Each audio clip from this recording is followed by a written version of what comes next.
Bonjour, bienvenue aux Nouvelles Résidences avec Agora l'émission. Cette semaine, nous vous proposons un retour sur 3 ateliers en rue.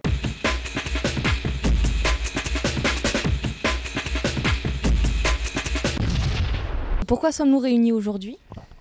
On a été réunis pour échanger sur la question de la manière dont on repère le quartier, dont on le signale, dont on le dénomme. Est-ce qu'il faut un nom pour le quartier ? Les anciens l'appelaient les nouvelles résidences. Les jeunes, on l'a vu, les enfants aujourd'hui, pour eux, ils ne connaissent pas ce nom-là. Est-ce qu'il faut trouver un autre nom ou est-ce qu'il n'y a pas besoin de nom pour repérer le quartier ? Et s'il n'y a pas de nom, comment on se repère quand on est à l'entrée de la ville pour savoir où aller pour venir dans les immeubles ici. Au lieu d'avoir les numéros 1, 2, 3, 4, 5, on a des numéros qui passent franchement plusieurs, donc 510, 550. Et en fait, ces numéros correspondent à des nombres de mètres. Depuis le début de la rue, eh bien, on va calculer le nombre de mètres. Et il se fait que le premier bâtiment, 510 rue Médiolanaise, eh bien, ce premier bâtiment est à 510 mètres du début de la rue. Et puis le suivant, l'entrée du suivant, est à 550 mètres. Ça, c'est un système métrique. Donc on a vu aujourd'hui que beaucoup de gens se repèrent par rapport au centre social et culturel Chantecler ou par rapport au centre commercial. Et à l'avenir, le résultat de la discussion aujourd'hui, c'est plutôt de proposer un jour que le repère principal dans le quartier, ce soit ce qui s'appelle la place Chantecler, mais qui n'existe pas encore vraiment, qui va être aménagé entre le centre social et culturel Chantecler et la maison du département Solidarité, qui sont en cours de travaux.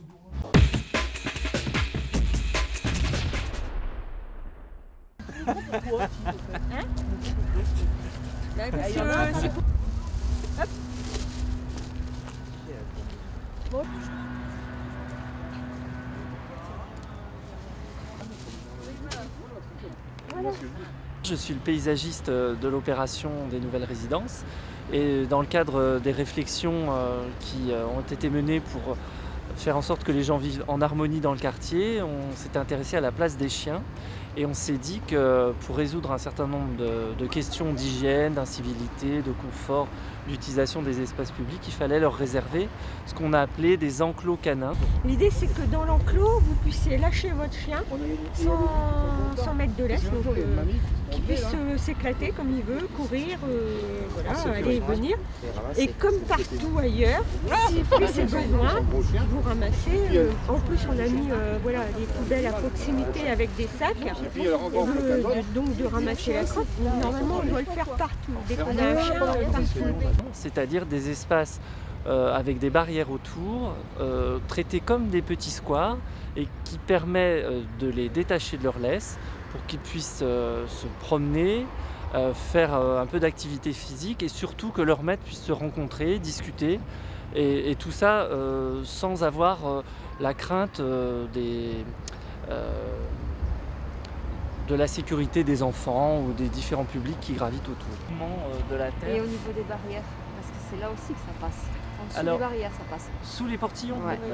C'est peut-être parce que l'allée n'est pas finie, il manque mais il faudra quand même 5-6 cm. Dans le cahier des charges, le mettre ça. Ouais, parce que là-bas, moi le mien il passe bien. Ouais, à cause de la pente alors. Ah ouais.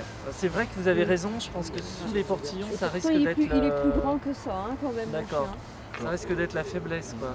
Donc aujourd'hui, on s'est réunis pour voir les usages du premier enclos qui a été aménagé afin de savoir s'il répond aux attentes et ce qu'on pourrait améliorer puisque à l'échelle de l'ensemble du quartier sur Saint-Nicolas, il y aura 2 autres équipements de cette nature un peu plus près des tours qui seront aménagés dans le futur proche.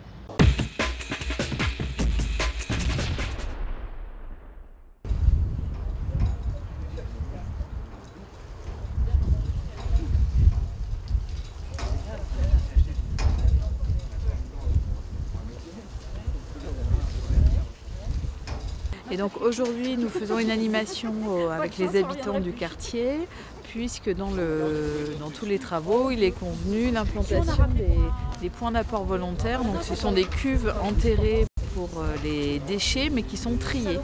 Donc ça va être de nouvelles habitudes à mettre en place sur le quartier, d'où notre action de sensibilisation aujourd'hui.